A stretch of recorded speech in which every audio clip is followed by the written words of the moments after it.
2 weeks ago today, 20 minutes after 3 in the morning, it was a dark night.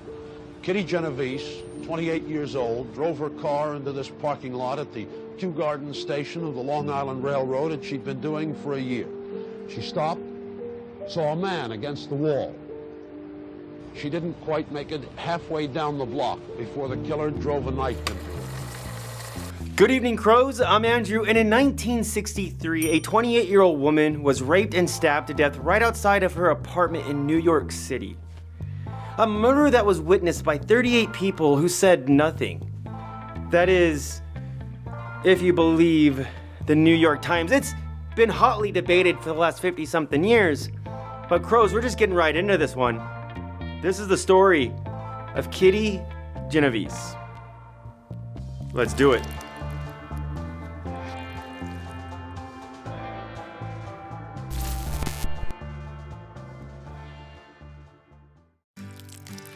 Catherine Suzanne Genovese, or Kitty to everyone that knew her, was born in Brooklyn, New York City on July 7th, 1935 to a big old Italian family of 7. The oldest of 5, Kitty's father, Vincent, was the owner of Vincent's Bay Ridge Coat and Apron Supply Company, which does exactly what it sounds like. It supplies coats and aprons to local businesses. She was a headstrong and inquisitive kid that developed into a talkative, beautiful, and bright teenager. A girl everyone knew, and a girl who knew everyone. Graduating from the all-girl Prospect Heights High School, Kitty excelled in English and music and was elected class cut-up among her graduating class due to her love for dancing. Bottom line, if Kitty was doing nothing, Kitty was dancing. During her senior year, she met and fell for Rocco Anthony Fazzolari. I mean, with a name like Rocco, who couldn't resist? Know what I'm saying? Also of Italian stock, Rocco was a bit older than Kitty. Already in college when he started dating the high school student, which I don't know how cool that is, but I'm told it was a different time. After Kitty graduated, her family relocated to New Canaan, Connecticut, after her mom saw a murder in New York and decided it was getting a bit too dangerous in the neighborhood. And, although Kitty loved her family, she really adored New York City. It was her home. And also, she was engaged to Rocco now. Needless to say, Kitty stayed and the family left. And Kitty ended up marrying Rocco the following year, which only lasted a few months. It was actually annulled, officially divorcing just under 2 years. During this time, Kitty tried out a few jobs, but nothing seemed to fit Kitty's style. That is, until she tried bartending, which, that did it. That was the gig she loved. But the first one didn't work out so well. She was essentially caught taking illegal horse racing bets from patrons at the bar with her friend Dee, ultimately fined $50, which is like $500 in today's money. She lost her job and had to move on. As one door closes, another opens. And this one opened into Eve's 11th Hour Bar in Queens. It's a Cheers sort of place where everybody knows your name kind of deal. Kitty loved it and actually excelled. She climbed the work ladder to making manager with a salary of about $750 a month, which if you carry the one round to the nearest tenths, that was a pretty penny and actually very high for working in a bar. It funded her life, a red Fiat, gotta love that red Fiat, and was also enough for her to stack away for an Italian restaurant she dreamed of opening one day. And that was life for a while. Working in the bar, going to Connecticut to see her family, making tons of friends, driving that red Fiat, and saving for the restaurant. That is, until she met someone that totally jolted her direction sideways. A certain someone she fell head over heels for. Marianne Zelenko. You heard it right. Mary. It was a warm spring night in 1963 at the Little Manhattan Bar when she saw her sitting over there on a bar stool. Kitty didn't know what to say or how to say it, but it was kinda smooth if you ask me. She slid right up to Mary, kinda giggling, and threw out a classic. Hey, do I know you? And who said cheesy one-liners don't work? Because if you ask me, this one certainly did. A few pints and a couple spirits later, and the two realized they had spent the entire night together. Talking, laughing, flirting, dancing, those two painted the town red. All good things come to an end, and this one ended that night. However, both wishing that it didn't. But alas, when it did, Kitty asked Mary, "Hey, how do I see you again?" Mary told her she lived on 74th and Broadway, which has a payphone outside, and if she wanted to see her again, well, she might be able to catch her there, and that was it. C'est la vie. The problem, though, was that Kitty couldn't get Mary out of her head. It was like she hijacked her brain. So, with a little tracking skills, which I think I'm totally underappreciating for the time. I mean, Google is like 40 years out still. Cell phones are like Back to the Future stuff, right? So, it took her quite a bit to track down this Mary. But she did. And when she did, she placed a note on her door that read, "We'll call you at the street corner phone booth at 7. Kitty G." And when Mary came back to her place and saw it, guess what she did? Let's just say she got the call, and the two went out that same night. They met at Seven Steps, a gay bar on Houston Street, and they chatted all night long. Mary talked about never having a serious relationship, while Kitty opened up about her previous marriage. It was love at first sight. Mary, the quiet one, while Kitty talked a lot. Opposites attract, I guess. Paul Abdul sang that, I think. They opened up about their struggles with their sexuality, especially at a time when same-sex relationships were still taboo. The two just had so much to connect on. They jumped right into a serious relationship and moved right in together. Now, they started off in a motel, and it took them a couple weeks, but they finally found an apartment. A cute one-bedroom place right above Kew Gardens Pub on 82nd 70th Street, which ended up to be the perfect location for Kitty and Mary.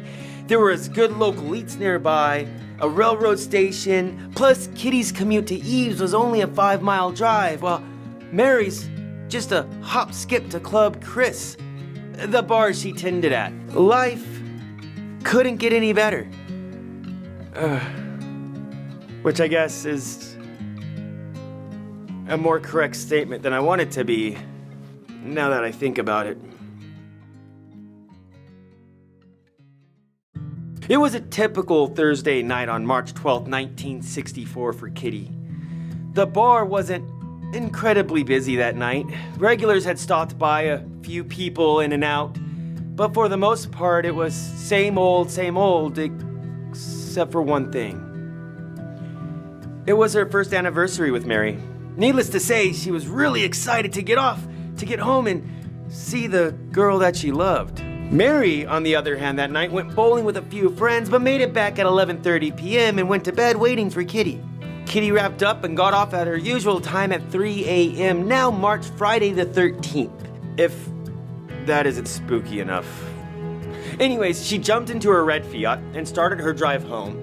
The commute is only about a 17-minute drive, so Kitty arrived at the apartments this night around 3:15 a.m. Actually, I lied. There were two things that was going on at the time. The second one, Kitty really didn't know about it.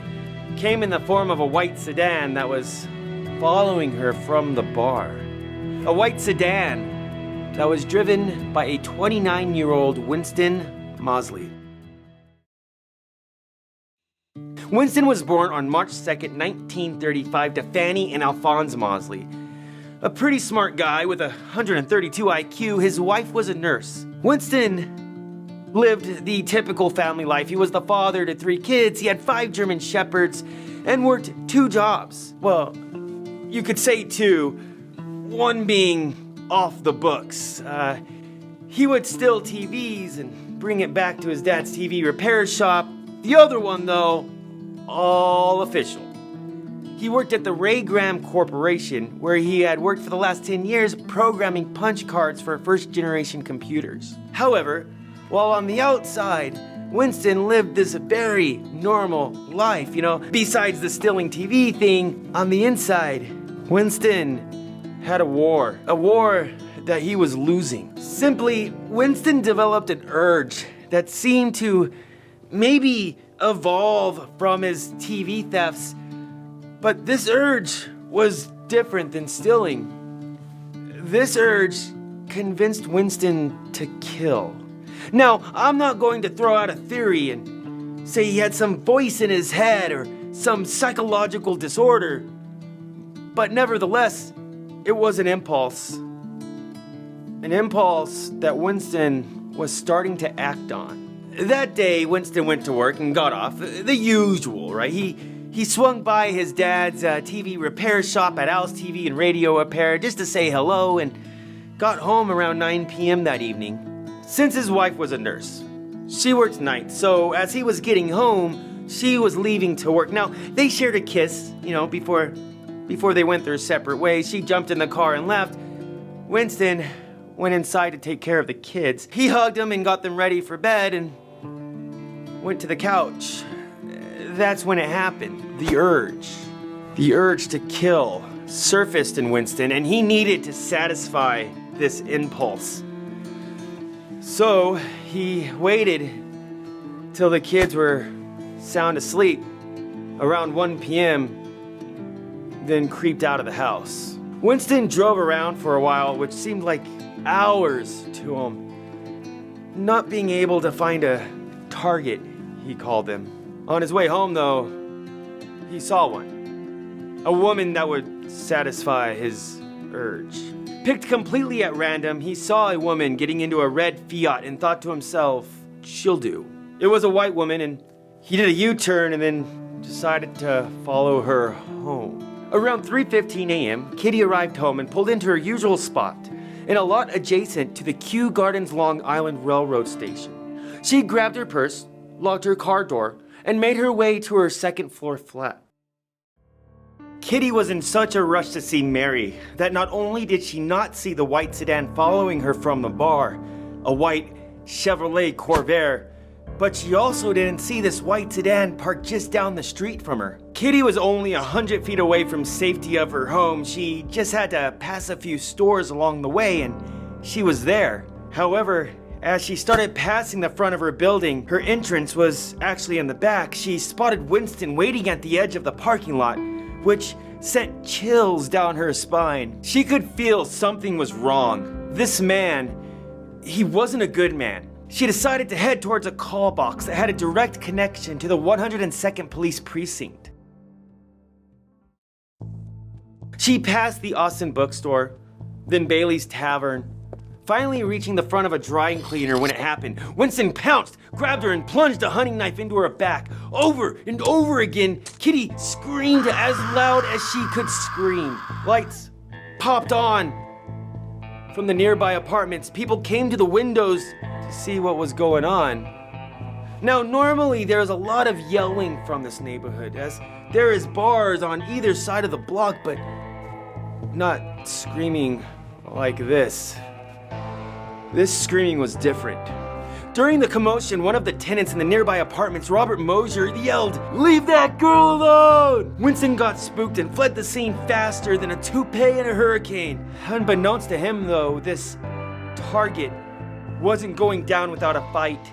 As soon as he left, her flight or fight response kicked in.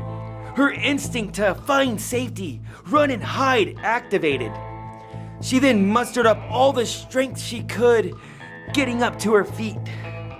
Barely. The tenants of the apartment nearby looked down and noticed the woman that had been screaming, which she wasn't screaming anymore. It was dark, but it looked like she got up and was moving around, so the tenants figured she was okay and went back to bed.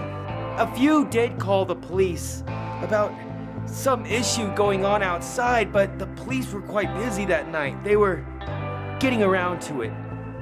In the meantime, Kitty had clung onto the side of the building wall as she stumbled her way to the back side of the apartment. The only problem was that Winston's urge wasn't satisfied.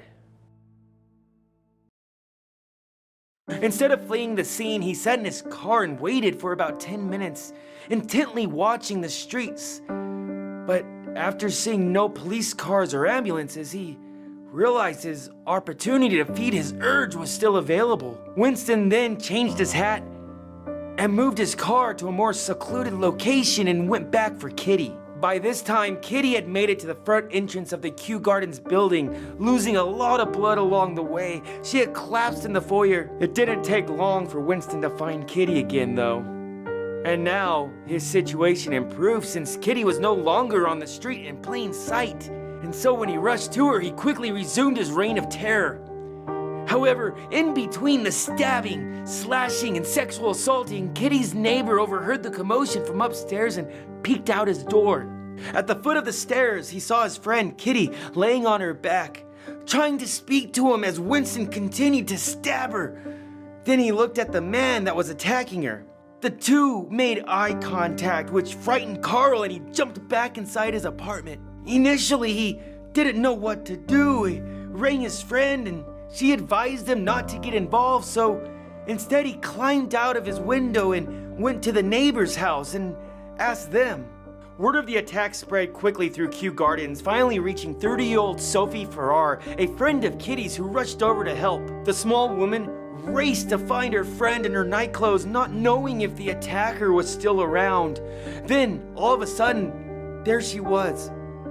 In the foyer, Sophie forced open the door, which was jammed by Kitty's body. She slipped on the blood as she struggled to help her friend. Winston then got back into his white Corvair and, with as much care as if he drove to the store to grab a jug of milk, he headed home. When he arrived, he creeped back into his house, slowly slid into the bed next to his sleeping wife, like nothing ever happened. Back at the scene, Kitty was barely alive as Sophie held her. Sophie screamed for Ross to call the police, which took a few attempts, but he finally did. However, by the time the police arrived at 3:55 a.m., Kitty had already passed, dying in Sophie's arms. Mary had slept through the attack, completely unaware of the bloodshed that occurred outside, completely unaware that her lover was just murdered. And a little after 4 a.m., she received a knock on her door. It woke her up, startled her even, and when she opened it, that's when she received the information from the police officers. Instead of going to the hospital to nurture a loved one, she was going to the morgue to identify a body.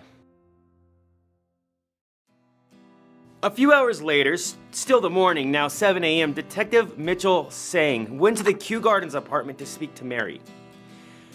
However, by this time, Mary was face first into a bottle of liquor with her neighbor, Carl Ross, the witness that locked eyes with Winston. Incredibly devastated that her loved one had died the previous night, the questioning didn't go so well. Carl, being defensive, was asked why he didn't say anything after he mentioned he heard commotion.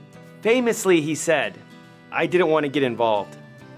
His defensiveness got the best of him, though, as he was arrested for disorderly conduct. The questioning ended shortly after. Later that same day, homicide detectives John Carroll and Jerry Burns arrived to further question Mary. Now, remember, this was the 60s, a time when same-sex relationships were still taboo. I'm in no way defending anyone's actions about being a jerk about the relationships people pursue, but needless to say, these detectives were jerks.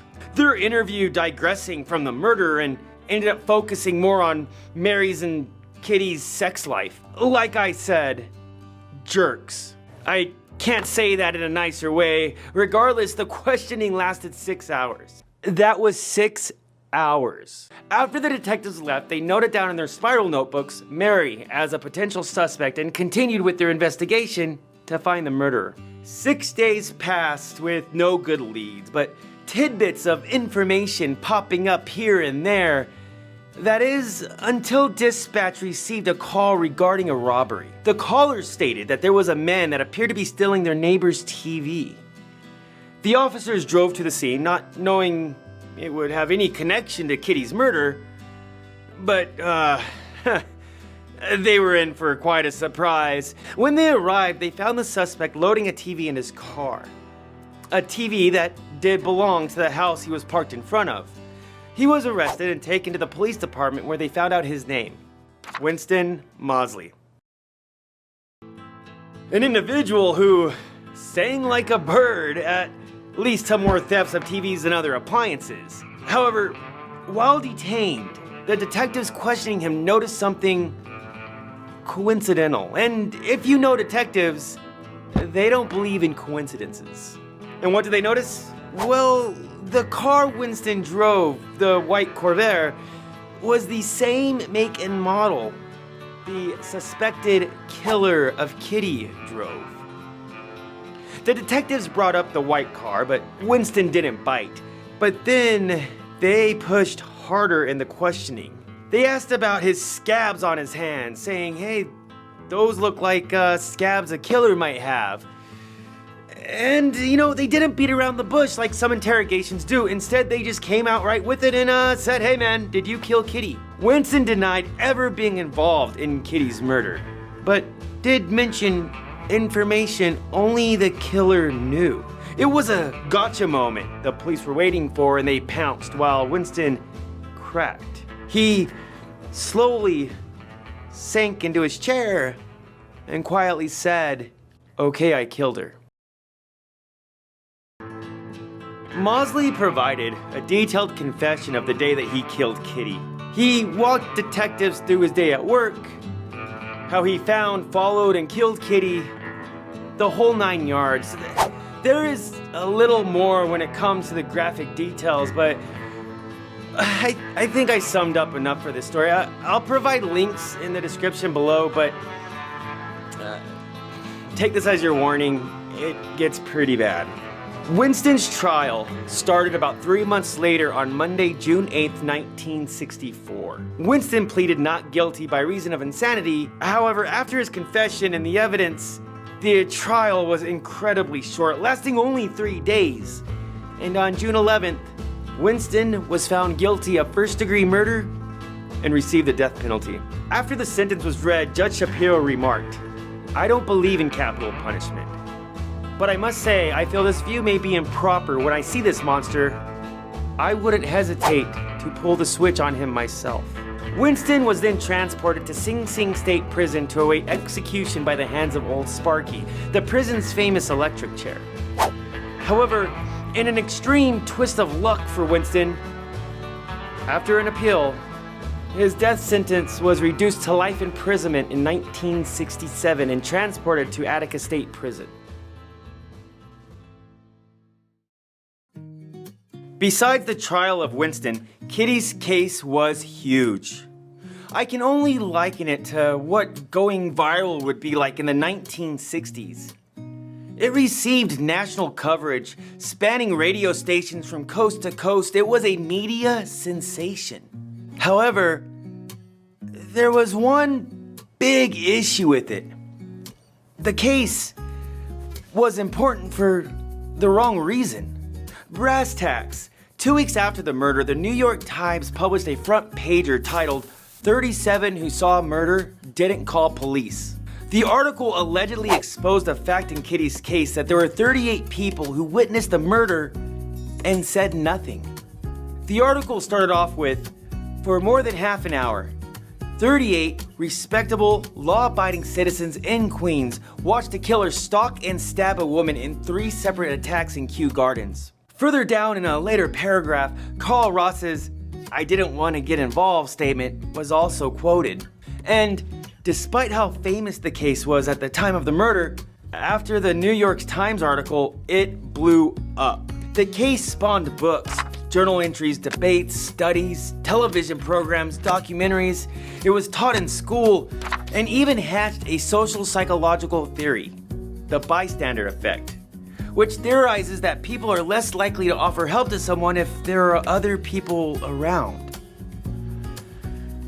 The only problem was, the 38 witnesses really didn't see the murder. And even more importantly, there wasn't even 38 witnesses.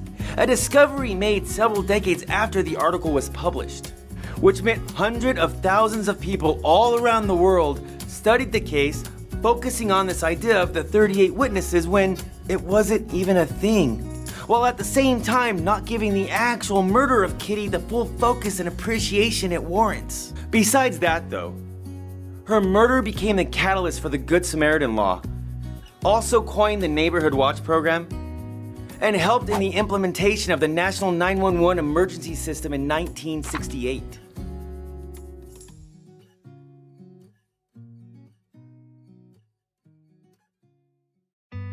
And that, crows, is the story of Kitty Genovese.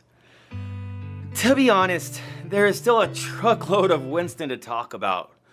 We have a prison escape, more victims, and even the real story of Kitty's murder. Or, rather, the real story is told by Winston. But with regards to Winston's part in Kitty's story, that's basically it. I'll tackle Winston in the following video like I did with Rodney Halbauer after the Michelle Mitchell case, so definitely sub and hit the bell if you haven't yet. You won't want to miss it. It's gonna be nutty. But other than that, as always, know that you're loved and appreciated. If you haven't heard it today, let me be the first one to tell you, you are loved and appreciated. I'll see you in the next one, crows. Peace. It's sort of, the length of time when it was reconstructed was approximately 32 minutes. Is it a total blank? I remember the street. I remember the act itself, but the details. You remember the act?